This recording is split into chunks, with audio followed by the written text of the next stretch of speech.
Hello' viewers পাকঘৰ ৰেচিপিলৈ আপোনালোকক স্বাগতম জনাইছোঁ। আজি মই লৈ আনিছোঁ এটা খুব সুস্বাদু ৰেচিপি ভেদাইলতা পাতৰ ৰসেৰে মাছৰ আঞ্জা।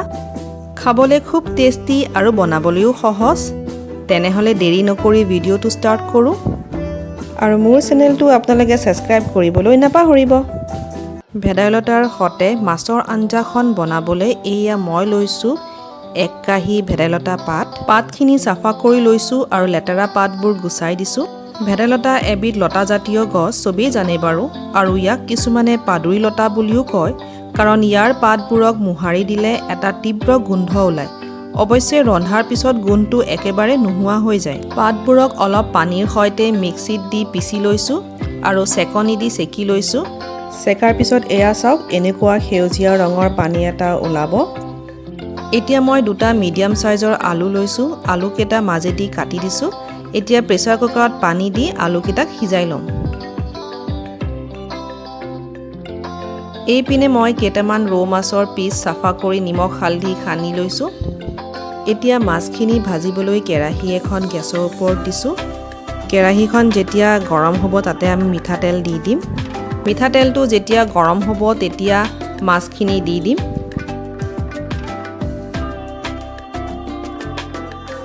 মাছখিনি এতিয়া আমি ভাজি ল'ম। মাছখিনি ভাজোতে আমাৰ বেছি সময় নালাগে। মাছখিনি দুটা চাইডেই ভাজি ল'ব 2 মিনিটকৈ, বা যেতিয়ালৈকে ভাজিব যেতিয়ালৈকে মাছখিনি অলপমান ৰঙচুৱা হৈ নাযায়।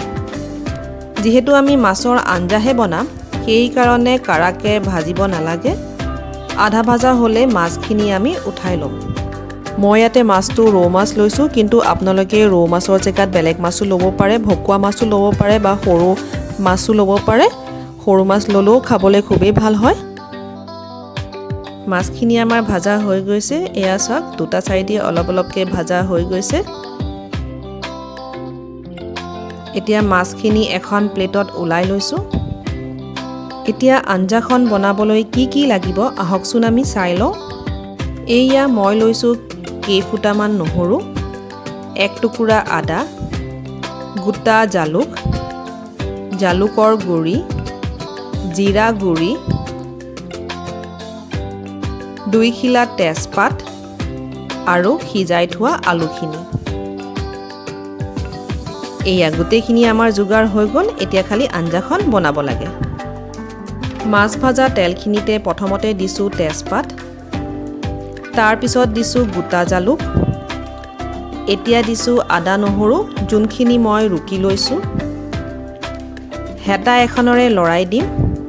যেতিয়া আদা নহৰুখিনি অলপমান ভাজা যাব আৰু কেঁচা টেষ্টটো গুচি যাব তেতিয়া আমি তাত সিজাই থোৱা আলুখিনি দি দিম।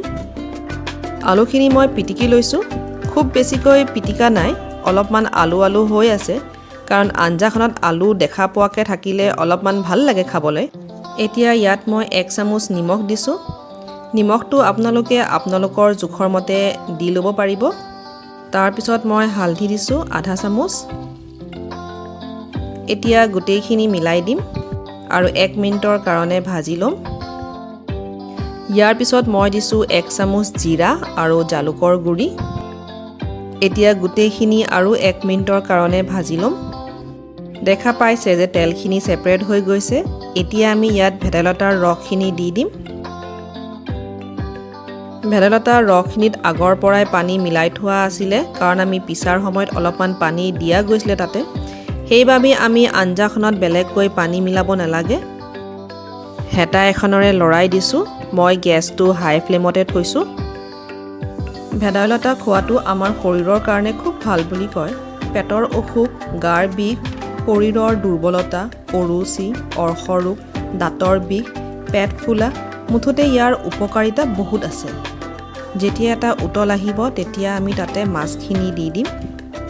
মাছখিনি তাতে দি পেলাই আমি এতিয়া অলপমান উতলিবলৈ দিম। হেতা এখনেৰে প্ৰথমতে লৰাই লৈছোঁ। এতিয়া গেছৰ ফ্লেমটো ল' কৰি দিছোঁ আৰু তাৰপিছত এখন ঢাকনি এখন দি দিম আৰু 5 মিনিটৰ কাৰণে সিজিবলৈ দিম।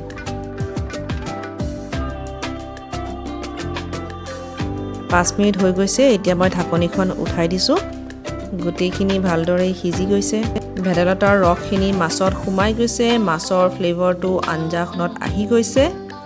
এতিয়া বাছ 2 মিনিট ঢাকন নিদিয়াকৈ ৰাখিম আৰু তাৰপিছত গেছৰ ফ্লেমটো অফ কৰি দিম। এতিয়া আমি এইখিনি পাত্ৰ এটাত ওলাই ল'ম। এতিয়া গোটেইখিনি ইয়াত ওলাই লৈছোঁ। আমাৰ ভেদাইলতাৰ সৈতে মাছৰ আঞ্জা ৰেডি খাবলৈ। খাবলৈ খুব টেষ্টি আৰু স্বাস্থ্যৰ কাৰণেও ভাল। এনেকৈ যদি বনোৱা নাই তেনেহ'লে বনাই চাব আৰু মোক কমেণ্ট কৰি জনাব কেনেকুৱা পালে। পুনৰ উভতি আহিম এনেকুৱা আৰু এটা ৰেচিপি লৈ। তেতিয়ালৈকে বাই বাই।